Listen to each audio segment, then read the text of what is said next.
નમસ્કાર છે. ફરી એકવાર આપણે વિડીયો દ્વારા મળ્યા છીએ. આજે આપણે સંસ્કૃતમાં ભણવાના છીએ. તો શું ભણીશું એના વિશે જોઈ લઈએ. તો સુભાષિત, એનાથી તમે લોકો પરિચિત હશો જ તે કે સંસ્કૃતમાં સુભાષિતો હોય છે. તો એમાંનું એક આપણે આ સુભાષિત ભણીશું.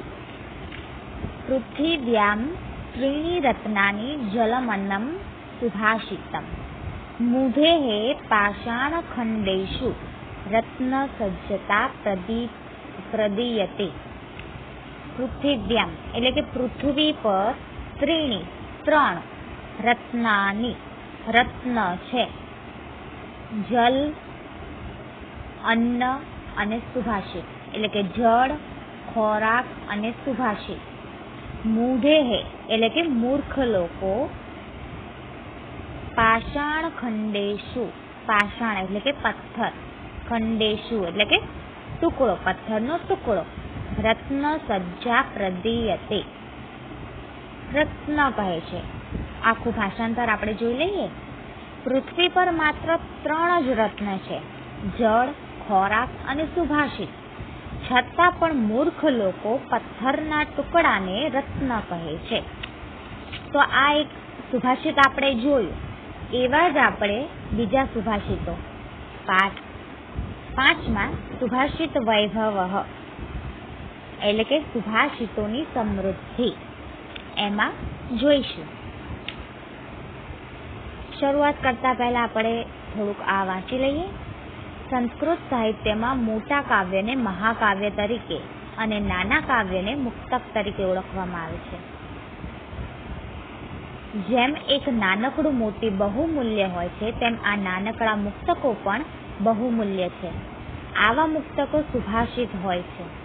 સંસ્કૃત સાહિત્યનો આ સુપરિચિત અને સુલલિત કાવ્ય પ્રકાર પોતાના 4 ચરણોમાં જીવનના બહુમૂલ્ય પાથઈને કલાત્મક રીતે પીરસી દેવાની એક આગવી વિશેષતા ધરાવે છે. આ સુભાષિતોમાંથી આદર્શ જીવન અને ડહાપણનો બોધ પ્રાપ્ત થાય છે. આવા જ કેટલાક બહુમૂલ્ય સુભાષિતોનો સમાવેશ કરીને આ પાઠ તૈયાર કરવામાં આવે છે. હવે તમે સમજી ગયા હશો કે સંસ્કૃતમાં મોટા કાવ્ય જે હોય એને મહાકાવ્ય તરીકે અને નાના કાવ્ય જે હોય એને મુક્તક તરીકે ઓળખવામાં આવે છે, જે ગુજરાતીમાં પણ સેમ જ છે. તો એક નાનકડું મોતી જેમ આપણા માટે કિંમતી હોય, તેવી જ રીતે આ મુક્તકો, નાના મુક્તકો પણ ખૂબ જ કિંમતી છે અને આવા નાના મુક્તકોને સુભાષિત કહેવાય છે. તો આ સંસ્કૃત સાહિત્યનો એક સુપરિચિત અને સુલલિત કાવ્ય પ્રકાર છે, જે 4 ચરણોમાં હોય છે, જેમાંથી આપણને આદર્શ જીવન અને ડહાપણનો બોધ પ્રાપ્ત થાય છે. તો આવા જ કેટલાક સુભાષિતોનો સમાવેશ આ પાઠમાં કરવામાં આવ્યો છે. પ્રસ્તુત પાઠમાં ચયન કરેલા સુભાષિતમાં કોઈ એક વિભક્તિના પ્રયોગને જોઈ શકાય છે. આવા વિભક્તિ પ્રયોગો એક બાજુ સંસ્કૃત ભાષાને શીખવવા માટે ઉપયોગી થઈ પડશે, તો બીજી બાજુ તે સુભાષિતમાં ઉપદેશેલા પાઠકના ગુણ, ચલાયમાન જગતમાં કીર્તિની ચિરંજીવિતતા, સર્વ પાપોનું મૂળ લોભ, વજન અને સાચા મિત્રની પરખ, તેમજ સજ્જન અને દુર્જનની લાક્ષણિકતાઓ જેવી બાબતોને આકારિત કરી આપીને આ સુભાષિત તમારા વ્યક્તિત્વને ઉજ્જવળ તથા ચારિત્ર્યવાન બનાવવા માટે પ્રેરણા આપશે. એટલે કે આ પાઠમાં જે સુભાષિતો લેવામાં આવ્યા છે તેમાં એક તો વિભક્તિનો પ્રયોગ કરવામાં આવે છે. તો વિભક્તિના આધારે તમે સંસ્કૃત ભાષાને શીખવું ઉપયોગી થઈ પડે છે. જ્યારે બીજી બાજુ તેમાં ઉપદેશાયેલા પાઠકના ગુણો એટલે કે વાંચકના ગુણ, જે હાલના સમયમાં કીર્તિની ચિરંજીવિતા એટલે કે એમની કીર્તિ ચિરંજીવ રહે, અમર રહે, તથા સર્વ પાપોનું મૂળ લોભ છે, વજન અને સાચા મિત્રની પરખ, તેમજ સજ્જન અને દુર્જનની લાક્ષણિકતાઓ જેવી બાબતો દર્શાવી છે અને એના દ્વારા આપણા વ્યક્તિત્વને ઉજ્જવળ તથા ચારિત્ર્યવાન બનાવવા માટે પ્રેરણા આપવામાં આવી છે. તો હવે આપણે સુભાષિતોનો અભ્યાસ કરીશું. તો પહેલું છે માધુર્યમ અક્ષર વ્યક્તિ પદચ્છેદસ્તુ સુસ્વરઃ ધૈર્ય લય સમર્થમ ચ ષડેતે પાઠકા ગુણાહ. માધુર્યમ એટલે કે મધુરતા, અક્ષર વ્યક્તિ, અક્ષરની અભિવ્યક્તિ. યદચ્છેદ, યદચ્છેદ પદચ્છેદ એટલે કે પદોનો છેદ, પદોનું વિભાજન. સુસ્વર એટલે કે સારો અવાજ, સુંદર અવાજ. ધૈર્યમ એટલે કે ધીરજ. લય સમર્થ, લયની સાથે. ચ એટલે કે અને. ષડેતે, ષડ વત્તા એક એટલે કે આ 6. પાઠકા ગુણાહા, વાચકના ગુણો, પાઠકના ગુણો. તો માધુર્યમ એટલે કે મધુરતા. અક્ષર વ્યક્તિ એટલે કે અક્ષરની અભિવ્યક્તિ. પદચ્છેદ, પદોનું વિભાજન અથવા પદોનો છેદ. સુસ્વર, સુંદર અવાજ. ધૈર્યમ એટલે કે ધીરજ. લય સમર્થ એટલે કે લય સાથે. ચ એટલે કે અને. ષડેત એટલે કે આ 6.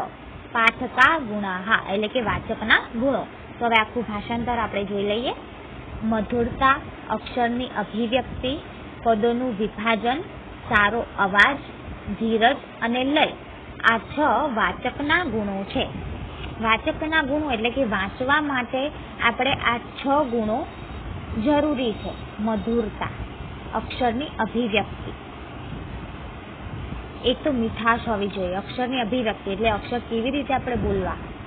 પદોનું વિભાજન, ક્યાં અટકવું, કેવી રીતે અટકવું. સારો અવાજ, ધીરજ, હળવેશથી બોલવું અને લય, આ 6 એ વાચકના ગુણો છે. બીજો સુભાષિત આપણે જોઈ લઈએ. ચલમ વિત્તમ ચલમ ચિત્તમ ચલે જીવિત યૌવને ચલાચલમ મિદમ સર્વમ કીર્તિરેવ હિ જીવતિ. ચલમ એટલે કે ચંચળ. વિત્તમ એટલે કે ધન. ચલમ ચંચળ. ચિત્તમ એટલે કે મન. ચલે જીવિત યૌવને, ચલે એટલે ચંચળ, જીવિત યૌવને જીવન અને યૌવન. ચલાચલમ એટલે કે ચંચળ અને અચંચળ, ચંચળ અને અચંચળ. ઇદમ એટલે કે આ બધું. ઇદમ એટલે કે આ. સર્વમ એટલે કે બધું જ. કીર્તિરેવ, કીર્તિ. હિ જીવતી, જેની પાસે કીર્તિ છે એ. તો જોઈ લઈએ. ચલમ વિત્તમ ચલમ ચિત્તમ ચલે જીવિત યૌવને ચલાચલમ મિદમ સર્વ કીર્તિરેવ હિ જીવતી. ભાષાંતર આખું જોઈ લઈએ. ધન ચંચળ છે, મન ચંચળ છે, જીવન અને જુવાની ચંચળ છે. આ બધું જ આવજા કરનારું છે. જેની પાસે કીર્તિ છે તે જ જીવે છે. એટલે કે ધન, પૈસા, મન, આપણું મન, જીવન અને જુવાની એટલે કે આપણું જીવન અને જવાની, આ બધું જ આવજા કરનારું છે. એટલે કે આવે છે અને જાય છે. પણ જેની પાસે કીર્તિ છે તે જ જીવે છે. કીર્તિ મતલબ કે જેની નામ ના હોય. હવે કોઈ માણસ કોઈક સારા કામ કર્યા તો એનું સારું એવું નામ હોય, તો એ મરી જાય કે ઘરડો થઈ જાય કે એની પાસે પૈસા હોય કે ન હોય તો એની કીર્તિ તો રહે જ છે. એટલે માણસ એની કીર્તિથી જીવે છે, ના કે પૈસા કે મન કે એનું જીવન કે જુવાની. ઠીક છે. તો ધન ચંચળ છે, મન ચંચળ છે, જીવન અને જુવાની ચંચળ છે. આ બધું જ આવજા કરનારું છે. જેની પાસે કીર્તિ છે તે જ જીવે છે. મક્ષિકાઃ વ્રણમિચ્છતિ ધનમિચ્છતિ પાર્થિવાઃ નીચઃ કલમિચ્છતિ શાંતિમિચ્છન્તિ સાધવઃ. મક્ષિકા માખીઓ. વ્રણમ એટલે કે ઘા, જખમ. ઇચ્છન્તિ એટલે કે ઈચ્છે છે. ધનમ એટલે કે ધન. ઇચ્છન્તિ એટલે કે ઈચ્છે છે. પાર્થિવાહ એટલે કે રાજાઓ. નીચા એટલે કે નીચ માણસો. કલહ એટલે કે કળશ, ઝઘડો. ઇચ્છન્તિ ઈચ્છે છે. શાંતિમિચ્છન્તિ એટલે કે શાંતિ ઈચ્છે છે. સાધવઃ સજ્જનો એટલે કે માખીઓ જખમ ઈચ્છે છે, રાજાઓ પૈસો ઈચ્છે છે, હલકા પ્રકારના લોકો ઝઘડો ઈચ્છે છે, જ્યારે સજ્જનો શાંતિ ઈચ્છે છે. આ બધું એક હકીકત જેવું છે કે માખી ઈચ્છે કે કોઈને ડંખ મારે. રાજાઓને તો પૈસો પ્રિય હોય એટલે રાજાઓ પૈસો ઈચ્છે. નીચે લોકોને ઝઘડો વાલો હોય એટલે એ ઝઘડો ઈચ્છે. જ્યારે સજ્જન માણસો, સાધુ માણસો જે હોય એ શાંતિ ઈચ્છે છે. તો અહીંયા આપણા 3 સુભાષિતો જે છે એ પૂર્ણ થાય છે અને સ્વાધ્યાયમાં તમારે આ સુભાષિતો જે મેં સમજાવ્યા છે એ તમારે સમજીને મોઢે સંસ્કૃત સુભાષિત તથા તેનો અનુવાદ બંને લખવાના રહેશે. Thank you. ફરીવાર આપણે આગળના વિડીયોમાં મળીશું.